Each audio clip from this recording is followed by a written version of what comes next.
Complicated missing కేసుల ఆధారాలన్నీ నా దగ్గర ఉన్నా మార్కెట్ అటాక్ తర్వాత అందరినీ లింక్ చేయగలిగాను. ఈ ఆపరేషన్ మాయాలో గల్లంతయింది 23 మంది వర్మ మనుషులు.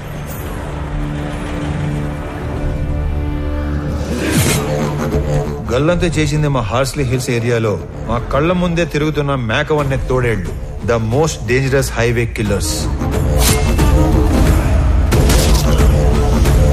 ఆ గ్యాంగ్ లో అతి ముఖ్యమైన వాడు నా తమ్ముడు అనంత్. ఆ గ్యాంగ్ కి లీడర్ మా స్కూల్ జూనియర్ కబీర్.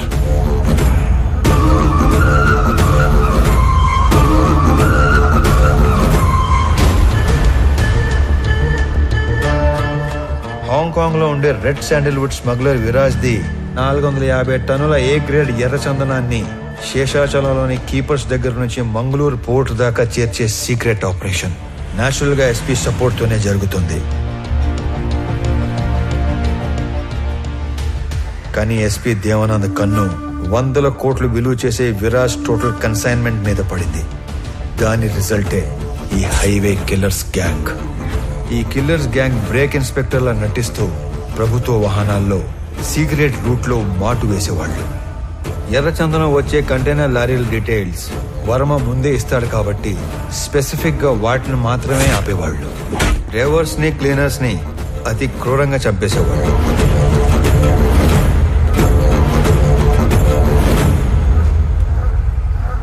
ఆఖరి కంటైనర్ తర్వాత పోర్టుకి బయలుదేరిన వర్మకి రివర్స్ లో వస్తున్న కంటైనర్ కనిపించింది.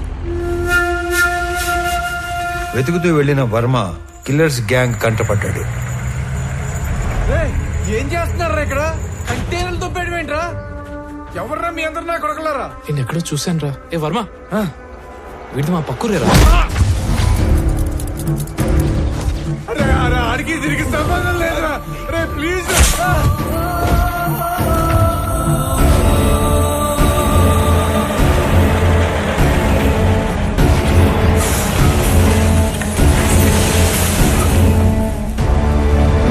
మారణ హోమంలో కర్ణాటకకు చెందిన ఒక వృద్ధ దంపతుల 2 కొడుకులు కూడా ఆహుతైపోయారు.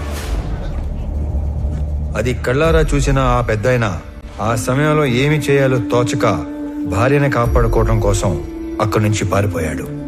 తన 2 పిల్లల్ని పొట్టన పెట్టుకున్న హంతకులను వెతుకుతున్న ఆ పెద్దాయన మొదట్లో కిరాతకులను చూసి భయపడిన పగ కోసం హార్స్లీ హిల్స్ వెనక పాగా వేశాడు. మొహం చూసిన 3 2 మత్తులో దించి చంపేశాడు. 3వ వాడైన అనంత్ని నా ప్రభుత్వ వాహనంలో తిరగటం చూసి అనంత్ని చంపడానికి నా వాహనానికి యాక్సిడెంట్ ప్లాన్ చేశాడు. నేను ఆ పెద్దాయన్ని గుర్తుపట్టి నేను అతను చేస్తున్నది ఒకే పోరాటం అని చెప్పాక అసలు విషయం బయటపెట్టాడు. అదంతా తెలుసుకునే లోపే అనంతు పోయాడు, మా నాన్న కూడా పోయాడు. ఇంతమందిని క్రూరంగా చంపింది ఆ హైవే కిల్లర్స్ అయితే ఎవిడెన్సెస్ లేకుండా క్లెవర్ గా క్లియర్ గా ప్లాన్ చేసింది మాత్రం ఆ SP Devanand sir. These criminal will be punished no matter what. Even though there is no evidence I will do that sir.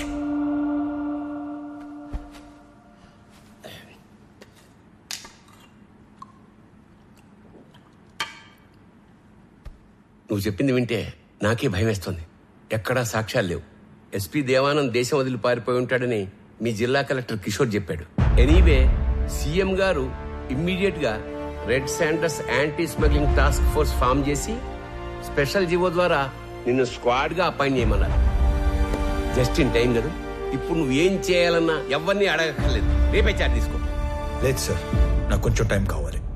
అదేంటి రామారావు, ఇంత చేసి ఇప్పుడు టైం కావాలంటావేంటి? అసలు ఏం చేద్దాం అనుకుంటున్నావు? Duty sir. ఇన్నాళ్ళు ఒక గవర్నమెంట్ ఆఫీసర్ గా మన చట్టాల్ని గౌరవించి న్యాయం కోసం డ్యూటీ చేశాను సార్. కానీ ఇప్పుడు యాజ్ అన్ ఇండివిజువల్ రామారావుగా ధర్మం కోసం డ్యూటీ చేస్తాను. అంటే I'm going to hunt them. అసలు వేట మొదలైంది.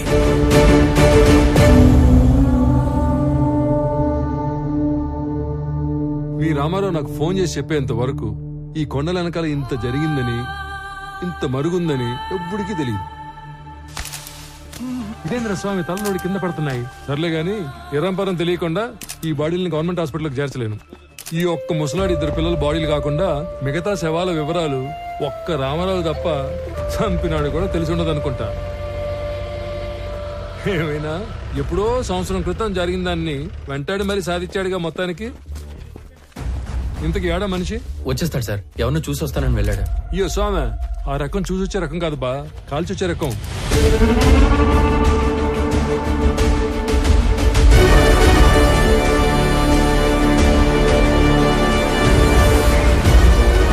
ఏందినో ఈ దిక్కు, ఎవరి కోసం ఎత్తుక్కుంటూ వస్తున్నట్టున్నావే?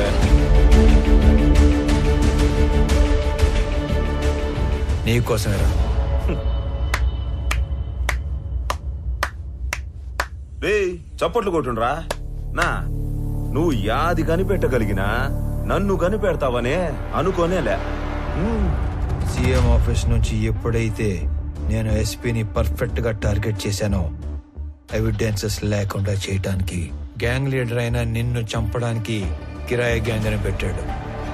ఆ రోజు టౌన్ సెంటర్ లో కిరాయి గ్యాంగ్ చంపడానికి వచ్చింది నన్ను కాదురా, నిన్ను. మీ ఎస్పీ వాడు తప్పించుకోవడానికి ఏం చేస్తాడో నాకు తెలుసు. ఇన్ఫాక్ట్ నీ ఫోటో చూశాకే అన్ని డాట్స్ ని కనెక్ట్ చేయగలిగాను. అవునా? మా గురించి అంతా తెలిసి ఇక్కడికి యాదానికి ఉత్త చేతులతో ఒక్కడివే వచ్చినావనా? నేను చంపేస్తాం కదనా. ఈ చేతుల్లో చావటానికి రాలేదురా. ఏ సంబంధం లేని మా నాన్నని చంపిన నువ్వు, అంతమందిని చంపిన మీరందరూ ఒకే చోట చేరే వరకు ఓపిగ్గా ఎదురు చూశాను. మీలో ఏ ఒక్కడికి రేపనే రోజు ఉండదు.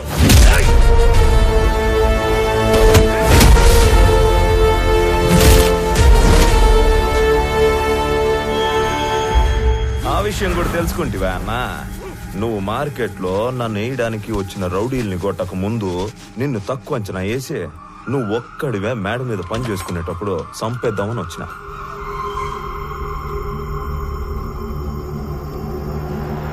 నీ ముసలోడు నన్ను పట్టుకోవాలనే గింజుకున్నాడు.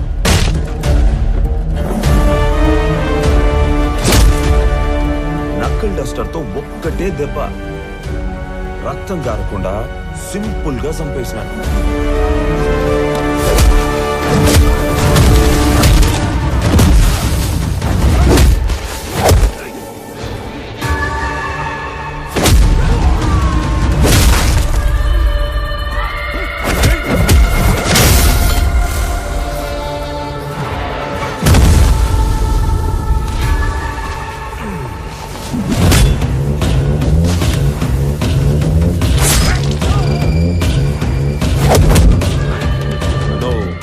నీకు కూడా టైం వచ్చేసిందనా?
చాలునా, ఇంక చాలు. మేము నీకు సరెండర్ అయిపోతాము. మమ్మల్ని మన్నించి పోలీసులకు అప్పగించు. ఇప్పటికే నువ్వు బతకాల్సిన దానికంటే ఎక్కువ బతికేశావు.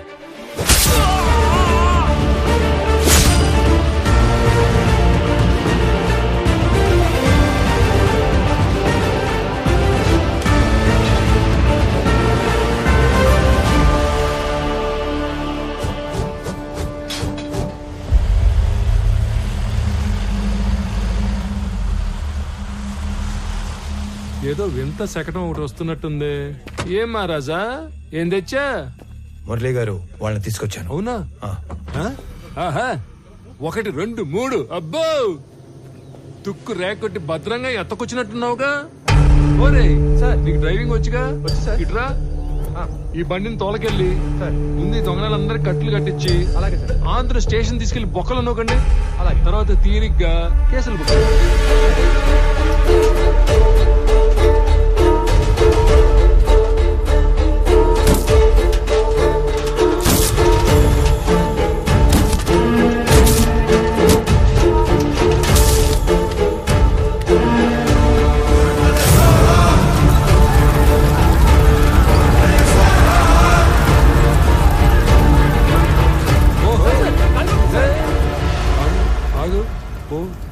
పోరా సార్, పో. సరే సార్. ఈ నాయాలు ఇంతమందిని పొట్టన పెట్టినందుకు ఆ అన్ని కుటుంబాల తరపున ఒకళ్ళతో తీసుకుని ఆ ముసలాడి ద్వారా శిక్ష ఇచ్చావు కదా, సూపర్, సబాష్. అది సరే గాని వాళ్ళల్లో కొంతమందిని ఆడేడో వేసేసి ఈడ మసిపూసి మారేడుగా చేసినట్టున్నావుగా. నువ్వు మాట్లాడు, నువ్వెందుకు మాట్లాడతావు? ఏమ్మా పబ్లిక్ ఇష్టపదాలకు మీరేనా? రండి.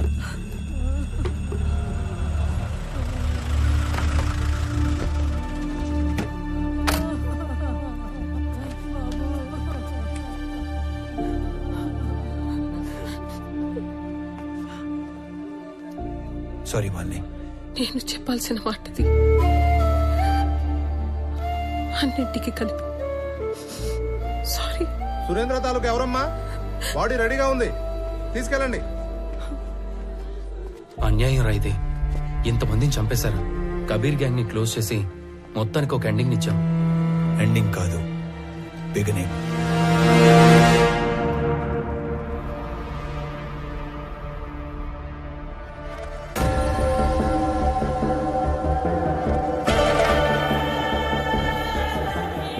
విరాజ్ సార్, మిమ్మల్ని చూసిన చాలా కొద్ది మందిలో నేను కూడా ఉంటున్న అదృష్టం. నేను మీకు మాట ఇచ్చినట్టుగానే మా జిత్తులమారి ఎస్పీ మాల్ ఎక్కడ దాచిపెట్టాడో ఆ మ్యాప్ కూడా తెచ్చేశా. నాకది 2 రోజుల ముందే తెలుసు. నా మాల్ని వాడు కర్ణాటక బార్డర్లో కోకుముతి హిల్స్ పక్కనున్న లేకులో దాచాడని కూడా తెలుసు.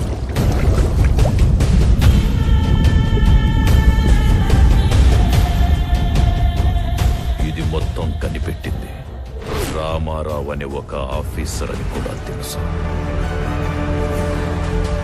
వాడినిప్పుడు టాస్క్ ఫోర్స్ అని ఒకటి పెట్టి స్పెషల్ స్క్వాడ్ గా అపాయింట్ చేశారని తెలుసు. ఇవన్నీ మీకెలా తెలుసు? నా మనుషులు అన్ని చోట్ల ఉన్నారు. ఎస్పీ ఆఫీసులో ఉన్నారు, సీఎం ఆఫీసులో కూడా ఉన్నారు.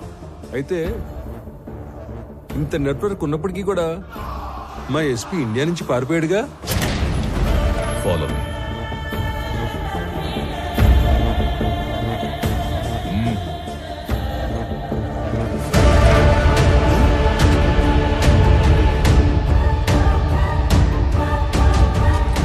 ఇకపై వీడి ప్లేస్ నీది.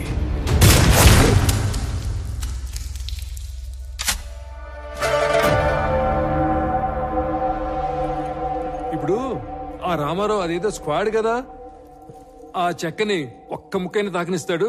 తాకనివ్వడు. అందుకే నేను హాంకాంగ్ నుంచి ఇండియా రాగానే రామారావు మీద యుద్ధం మొదలుపెట్టా. 1,00,000 ఎకరాల లేక్, 100 కోట్ల మాల్. ముందు వాడు టచ్ చేస్తాడో మనం టచ్ చేస్తామో తెలుసుకుందాం.